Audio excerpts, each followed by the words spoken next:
Hi everyone, and today I'd like to share with you the new series that we are going to start with, which is Rebuilding the Gates of Nehemiah.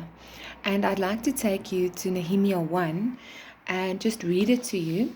It says, "The words of Nehemiah the son of Hakaliah, it came to pass in the month of Chislev, in the 20th year, as I was in Shushan, the citadel, that Hanani, one of my brethren, came with men from Judah, and I asked them concerning the Jews who had escaped, who had survived the captivity, and concerning Jerusalem.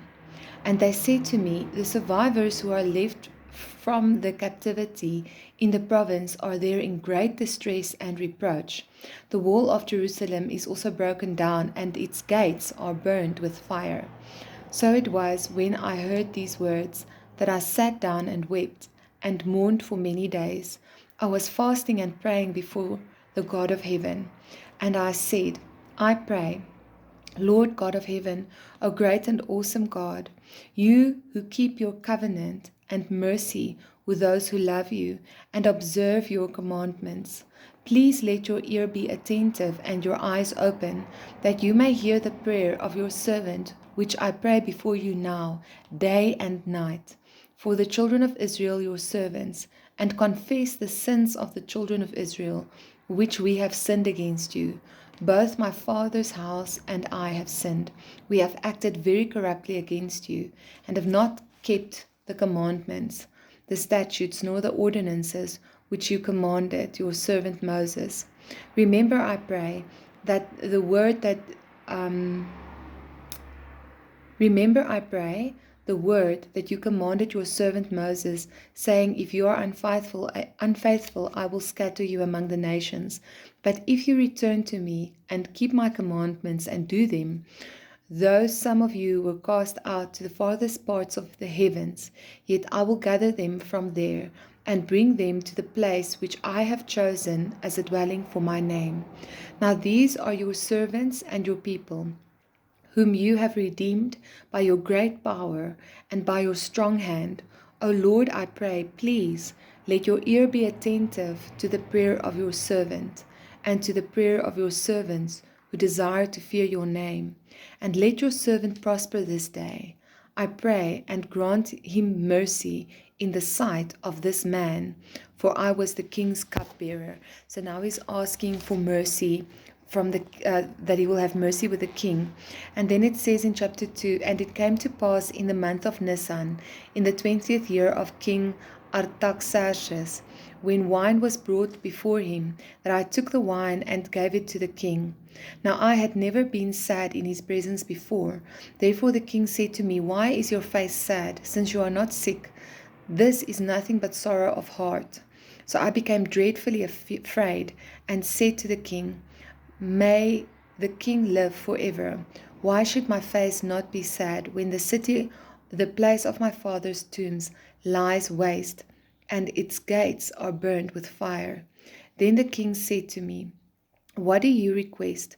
So I prayed to the God of heaven, and I said to the king, If it pleases the king, and if your servant has found favor in your sight, I ask that you send me to Judah, to the city of my father's tomb, that I may rebuild it. Then the king said to me, the queen also sitting beside him, How long will your journey be? And when will you return? So it pleased the king to send me, and I set him a time.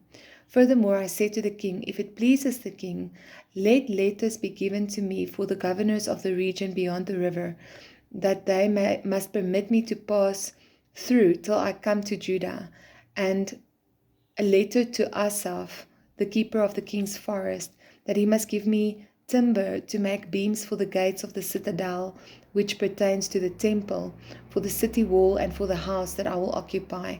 And the king granted them to me according to the good hand of my God upon me.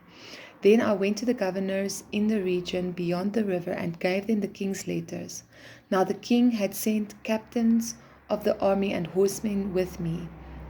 When Sanballat and Horonite and Tobiah the Ammonite official heard of it, they were deeply disturbed that a man had come to seek the well-being of the children of Israel.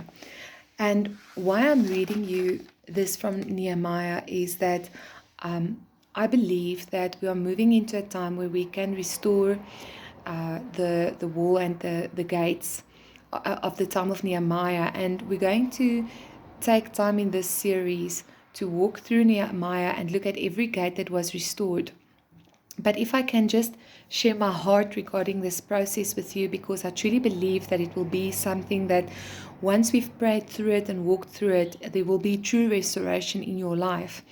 If we look at this piece in Nehemiah 2, the king asked Nehemiah what was wrong. And he said, "Why should my face not be sad when the city, the place of my father's tombs, lies waste and its gates are burned with fire?" Now, I was praying for someone close to me who was going through a difficult time one evening, and I was also asking the Lord what I should speak about next, and He gave me an answer to both these questions in the book of Nehemiah or Nehemiah, because when you read this, then it begins with the gates lying in waste. It was burned with fire, and as we move through this, you will understand more why I say this. But there are places in each of our lives that are lying in ruins. You might have a marriage that is in ruins, or a relationship with a family member or a child. You might have feel that your calling is lying in ruins because you were disappointed and you became slack in terms of your passion for the Lord. You might feel that your business lies in ruins, or you might feel that you yourself, your whole life is in ruins and you don't even know where to begin. Whatever the case may be, I believe that the process that we will be going through in the next 2 weeks will help you to rebuild that which lies in ruins and has been burned down. The enemy comes to kill, steal, and destroy. And in this time that we have been going through, which was very difficult, definitely there have been things that were burnt to the ground because of the attack of the enemy and the children of God that grew weary.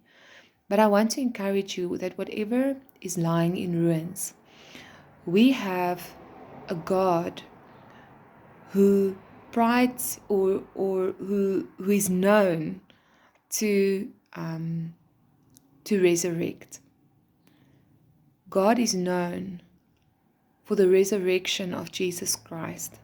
And the word said that that same Spirit that resurrected Jesus from the dead is inside of us. And that means that whatever lies in ruins in your life can be resurrected through the Spirit of God. And as we are going to go through these 2 weeks, I want to really challenge you to dig deep, to press in as you walk with me through this series of rebuilding the gates. We each must be intentional about our journey.